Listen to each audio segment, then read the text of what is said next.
Sabe como é que uma instituição, como é que ela lida com os fantasmas do seu próprio passado? Essa é uma pergunta. O que acontece quando um símbolo de orgulho, algo que, sei lá, por gerações representou excelência, de repente se revela um lembrete de uma história muito sombria? Essa é a grande questão que está pairando sobre muitas instituições antigas hoje em dia, né?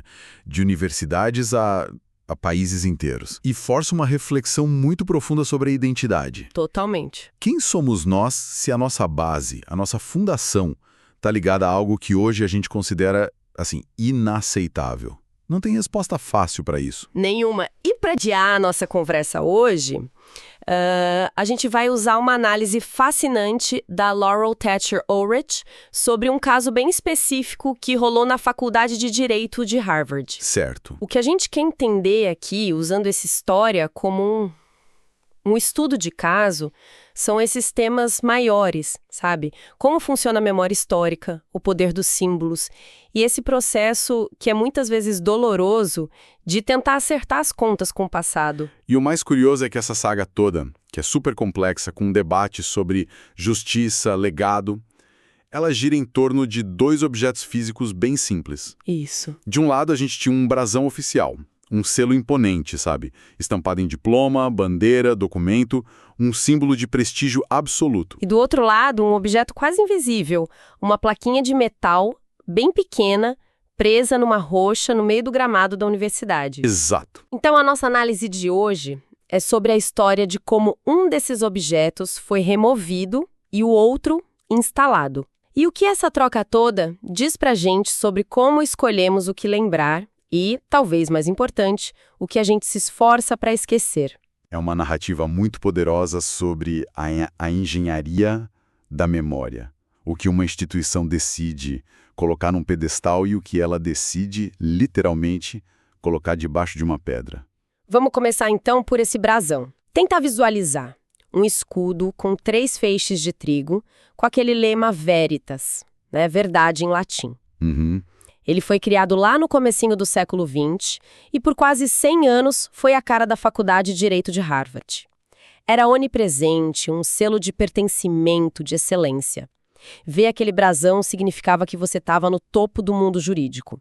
O design foi baseado no brasão da família de um cara chamado Isaac Royal Jr. Um dos primeiros benfeitores, né? Isso, um dos primeiros e mais importantes. A doação dele, que foi feita em testamento lá no século XVIII, ajudou a criar a primeira cadeira de direito de Harvard.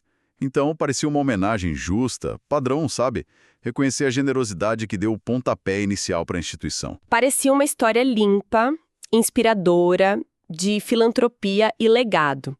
Mas essa era só a capa do livro, né? Exato. Quando estudantes e pesquisadores começaram a, virar as páginas ali no começo dos anos 2000, o que eles acharam foi uma história bem diferente e muito mais perturbadora. Muito mais.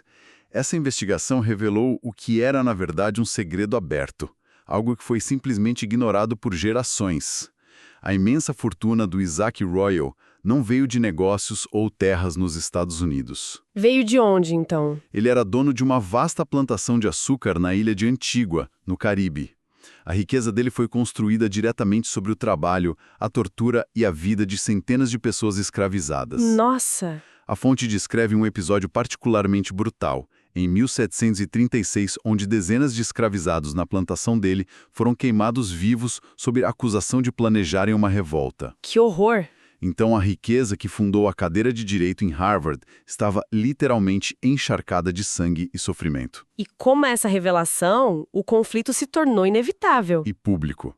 De repente, aquele símbolo de veritas e excelência jurídica começou a ser visto de outra forma. Completamente. Um grupo de estudantes, inspirado por movimentos como o Rhodes Must Fall na África do Sul, criou o Royal Must Fall. Eles argumentavam que era moralmente indefensável que uma faculdade dedicada à justiça continuasse homenageando um homem cuja riqueza vinha da mais brutal das injustiças. O brasão virou um insulto diário. Exatamente. E é importante notar que a decisão não foi assim, unânime. Os materiais mostram que teve um debate bem acalorado. Alguns diziam que tirar o brasão seria apagar a história, um tipo de revisionismo, sabe? Sei. Aquela discussão de sempre. Exato. Diziam que o Royal devia ser julgado pelos padrões da época dele, não pelos nossos. Outros defendiam que manter o brasão era uma forma de reconhecer a complexidade da história, em vez de tentar limpar. Então a instituição ficou nesse dilema, né? Manter um símbolo que virou tóxico em nome da tradição ou remover e ser acusada de ceder à pressão e apagar o passado. É uma encruzilhada. E depois de meses de protestos, petições, debates, a Harvard Corporation, que é o órgão máximo lá, tomou a decisão final em 2016. O brasão seria aposentado. Sim. Eles decidiram que a associação dele com a escravidão era incompatível com os valores da instituição. E essa decisão toca num ponto crucial sobre o que os símbolos fazem, né? Eles não são só decoração, eles projetam os valores de uma instituição. E a liderança de Harvard concluiu que não podia mais projetar para o mundo um valor que estava tão ligado à exploração humana. A remoção foi um ato simbólico fortíssimo. Ok, então, tirar o brasão resolve o problema visual, a ofensa diária. Mas, ao mesmo tempo, cria um vácuo, um silêncio. Como que se preenche esse silêncio sem simplesmente fingir que o brasão e a história do Royal nunca existiram? Isso podia ser visto como uma nova forma de apagamento, certo? Sim, e esse era o grande perigo. A ausência do símbolo não resolve a história por trás dele. Apagar é uma forma de esquecer. A instituição correria o risco de ser acusada de, basicamente, varrer a sujeira para debaixo do tapete em vez de lidar com ela de frente. Entendi. O desafio passou a ser: como a gente pode lembrar dessa história de uma forma que seja crítica, honesta e não celebratória? Foi aí que surgiu a ideia do novo memorial. Uma troca deliberada. Em vez de celebrar o doador, a proposta foi criar algo que honrasse as pessoas anônimas, invisíveis, cuja mão de obra forçada tornou a doação do Royal possível. E a forma que esse memorial tomou é muito significativa. Nada de estátua grandiosa ou placa de bronze polido na parede. Não. Eles escolheram uma rocha grande que já estava ali no gramado da faculdade, perto da biblioteca, um lugar de passagem constante, e nela fixaram uma placa de metal bem discreta. A simplicidade, a rusticidade do memorial contrasta de forma violenta com a ostentação do brasão antigo.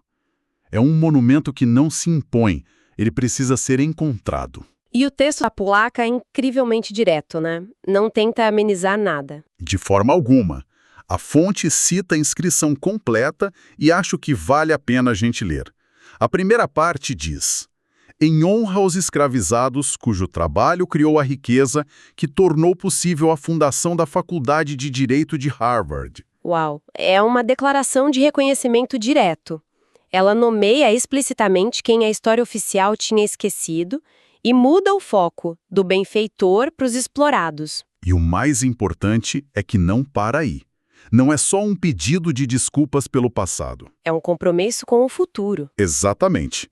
A segunda parte da inscrição é uma promessa: que possamos buscar os mais altos ideais da lei e da justiça em sua memória. Isso é fundamental. E o texto da placa é incrivelmente direto, né? Não tenta amenizar nada. De forma alguma. A fonte cita a inscrição completa e acho que vale a pena a gente ler. A primeira parte diz: em honra aos escravizados cujo trabalho criou a riqueza que tornou possível a fundação da Faculdade de Direito de Harvard. Uau, é uma declaração de reconhecimento direto, né? Ela nomeia explicitamente quem a história oficial tinha esquecido e muda o foco do benfeitor para os explorados. E o mais importante é que não para aí. Não é só um pedido de desculpas pelo passado. É um compromisso com o futuro. Exatamente. A segunda parte da inscrição é uma promessa: que possamos buscar os mais altos ideais da lei e da justiça em sua memória. A frase transforma o ato de lembrar numa ação contínua.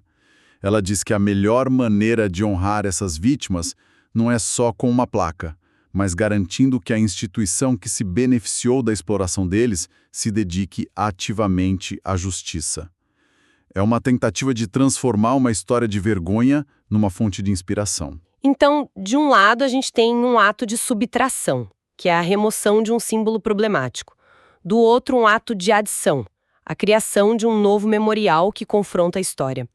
Parece uma solução bem pensada, equilibrada. É uma solução que tenta navegar por águas bem turbulentas e se conecta diretamente com algo que a reitora de Harvard na época, a Drew Faust, que é historiadora, disse. A fonte destaca a citação dela de 2016, que acho que resume a filosofia por trás disso tudo. E qual era a ideia dela? Bom, ela disse, em outras palavras, que o objetivo de confrontar esses passados difíceis não é só corrigir um registro histórico.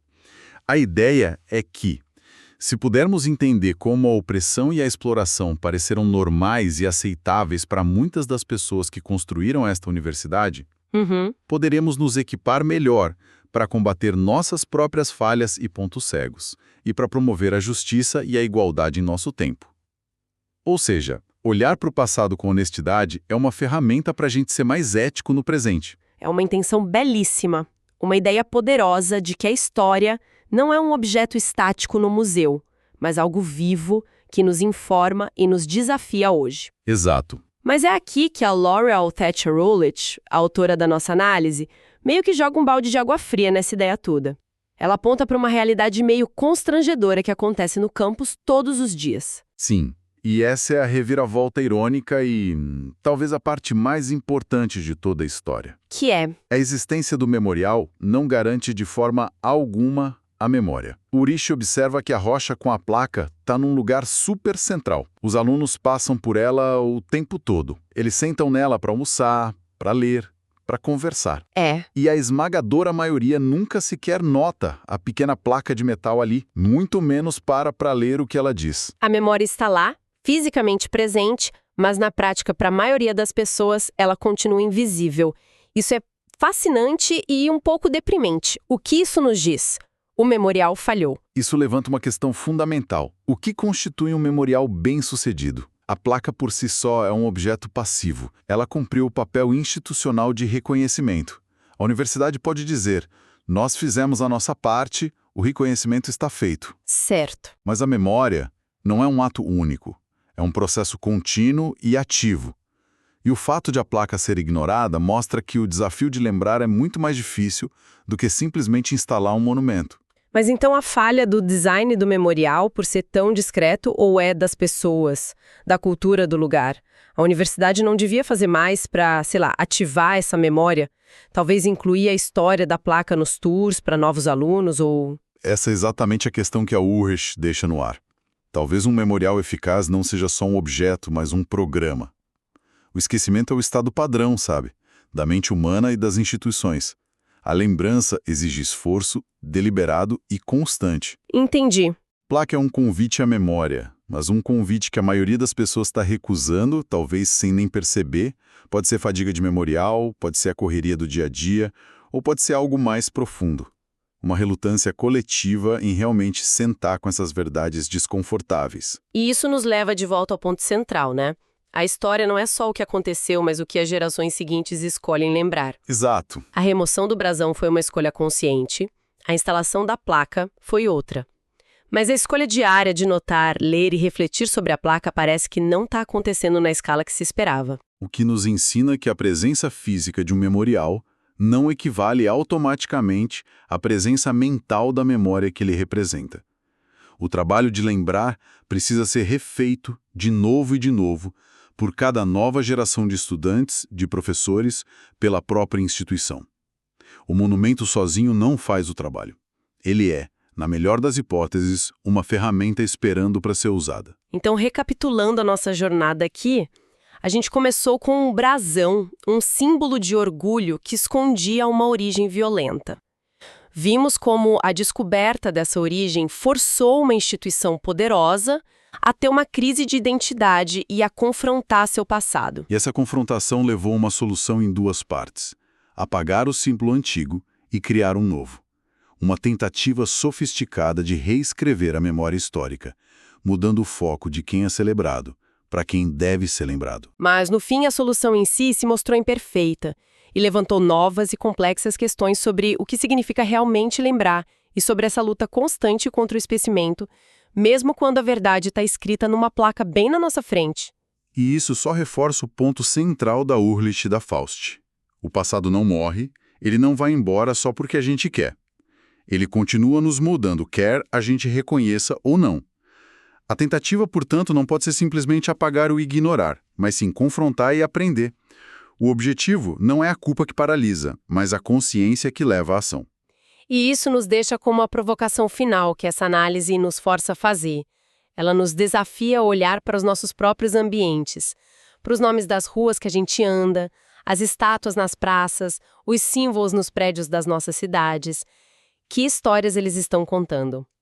E a pergunta que talvez seja mais importante: que histórias eles estão nos fazendo esquecer? É uma pergunta que transforma essa história específica de Harvard numa lente para a gente examinar os nossos próprios espaços, né? A gente também tem os nossos brasões e as nossas placas ignoradas. Exatamente. A placa em Harvard foi uma tentativa, uma solução. Mas se ela passa despercebida, sua eficácia é limitada. O que então constitui um ato de memória pública que realmente funciona? Talvez a resposta não esteja num objeto estático que espere em silêncio ser descoberto. Talvez um memorial que funciona seja algo que nos interrompe, que exige nossa atenção, que gera conversa e desconforto de propósito. Essa é a questão que essa história deixa no ar.